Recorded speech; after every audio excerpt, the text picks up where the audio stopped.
Hello, xin chào các bạn đã đến với kênh channel của mình. Hôm nay mình làm video này để chia sẻ với các bạn về một nghi thức gọi là tắm thánh và giải oan trong đạo Cao Đài nha các bạn. Nước dùng để tắm thánh và giải oan được gọi là Ma Ha Thủy. Ma Ha Thủy có nghĩa đen là nước của con sông lớn linh thiêng ở Ấn Độ.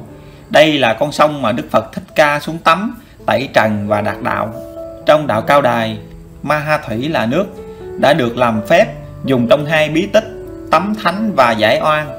Trong quyển sách bí truyền chân pháp của Ngài Đầu Sư Thượng Sáng Thanh, Ngài đã dẫn giải về Ma Ha Thủy và cách luyện Ma Ha Thủy. Đúng không? Còn cái lễ tắm thánh là nó có ý nghĩa gì không? Tắm thánh cho mấy đứa bé. Thánh là những em bé đó khi bắt đầu mới trên 1 tháng trở lên, độ 3 tháng gì đó tùy theo cái gia đình người ta. Dẫn vô thì đem vô đây tắm thánh, con của những người có đạo, người ta đem vô tắm thánh để làm gì? Chí tôn các đấng nhận đó là môn chí tôn rồi đó là có đạo đó. Rồi khi tới 18 tuổi là lấy cái giấy tắm thánh đó đổi là cái giấy được ngộ đạo.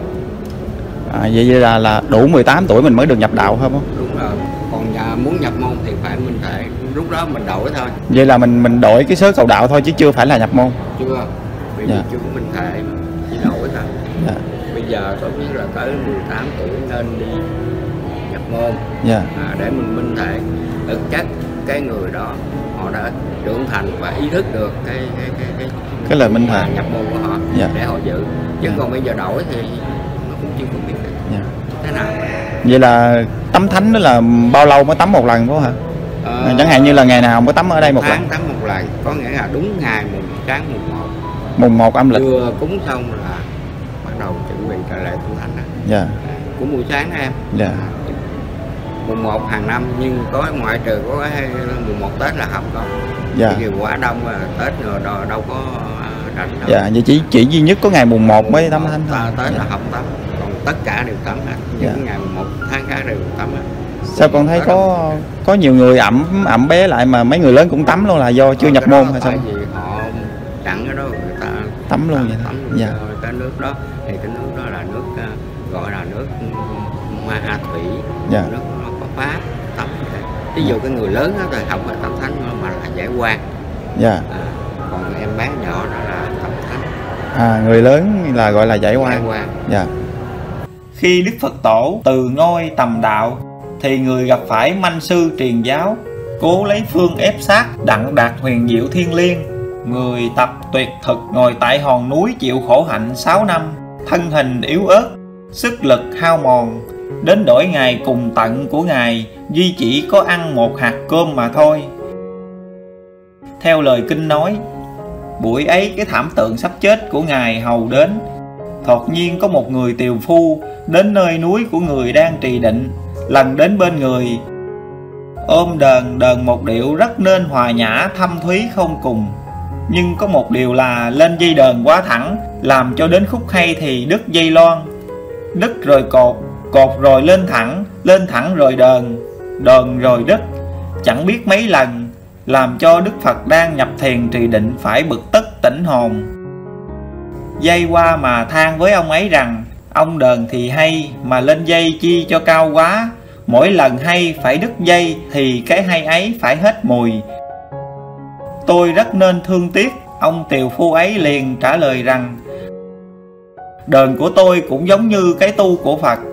Dây đờn của tôi lên cao quá nó phải đứt thì cái hay của nó chẳng hữu ích chút nào. Còn cái tu của Phật, nếu cái cao siêu huyền bí của nó mà đạt cơ bất diệt, cái cao của nó cũng phải chết theo Phật, còn chi cứu thế độ đời.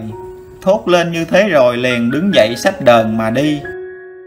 Trong kinh cho ông ấy là Bồ Tát đến kiến tánh cho Phật.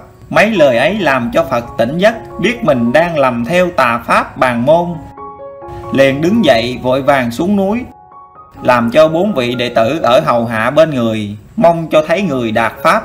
Khi thấy Phật xuống núi, mong phàm thì ngã lòng thối chí, bỏ Phật không làm môn đệ nữa. Trước khi Phật xuống núi, nơi xứ của Phật tu có một vị thiện nữ, giàu có sang trọng, nuôi thú vật rất nhiều. Ban đêm nằm mộng thấy một vị Bồ Tát dặn rằng ngày ấy giờ ấy sẽ có Phật tại rừng Bồ Đề. nàng phải bắt 72 con bò cho ăn bông mai mà thôi, nặn sữa 72 con bò ấy cho 12 con uống, rồi nặn sữa 12 con cho một con uống. Lấy sữa của con ấy đựng vào bình bát vàng đem dâng cho Phật. Khi Phật bộ hành đến rừng Bồ Đề, vừa chí thì mệt mỏi quá chừng, thân hình rũ riệt, thần kinh lờ mờ, xa vào một cõi Bồ Đề mà chết giấc. Nhờ chết giấc ấy mới xuất thần đặng hội diện cùng chư Phật, thấy rõ trước mắt địa ngục niết bàn. Ấy là giờ của người đạt pháp. Duy lạ một điều, cả cảnh tượng ấy mịt mịt mờ mờ, người không gần đặng. Thoạt thấy một vị Bồ Tát dặn ra: thay phàm sắc tục của người và chân thần của người đã chịu nhiều quả kiếp, cho nên ô trượt nhớp nhơ. Khi tái nhập thế trần, phải đến sông Ma Ha tẩy trượt. Trong cơn ấy, người đàn bà bưng bình bát sữa vừa đến rừng Bồ Đề, tìm chẳng thấy ai khác hơn là một thầy tu nằm giữa gốc cây mà chết. Chỉ rờ nơi ngực còn nghe hơi ấm của trái tim, vội vàng biểu tỳ nhi và mình ra tay hô hấp. Phật vừa tỉnh dậy thì nàng dâng bình bát sữa cho người. Phật uống đặng bình bát sữa ấy rồi trụ thần định khí, mạnh lại như xưa. Ấy là cơ hiệp tam bổ, tinh khí thần hiệp nhất. Tinh là hình hài, khí là chân thần, thần là chân linh. Nhờ tam bổ phối tế, người định giác lần lần, thấy đặng cõi hư linh và cảnh phàm trần xa nhau không đầy một sợi tóc. Thăng thì đến cõi hư linh, đọa thì xa vào phàm tục.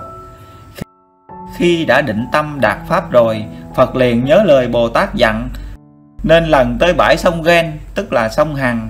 Nhưng có một điều lạ là chân thần và xác thịt của Ngài chưa trọn tương liên hòa hiệp, nên người mơ hồ chưa biết chắc mình đã quả nhiên đạt pháp. Xuống tắm sông Hằng rồi lên khỏi bờ, cầm bình bát vu nơi tay mà vái rằng: nếu quả nhiên tôi đã đặng đạt pháp, xin chư Phật cho cái bình bát vu này trôi ngược dòng nước. Nói rồi người luyện bình bát vu giữa dòng, thì bình bát vu từ từ trôi ngược dòng nước. Phật mừng quá, ngoắt nó vô bờ, cầm bình bát vu mà nói rằng: nước sông Hằng sẽ rửa sạch oan nghiệt tội tình của kiếp sống. Ma Ha thủy năng hủy oan nghiệt tội chướng chi đọa. Kể từ ngày tắm nơi sông Hằng rồi thì mỗi phen trì định xuất thần, Phật mới biết đặng gần chư Phật, nhập vào đặng Tây Phương Cực Lạc. Ấy là nhờ phép giải oan mà đạt vị.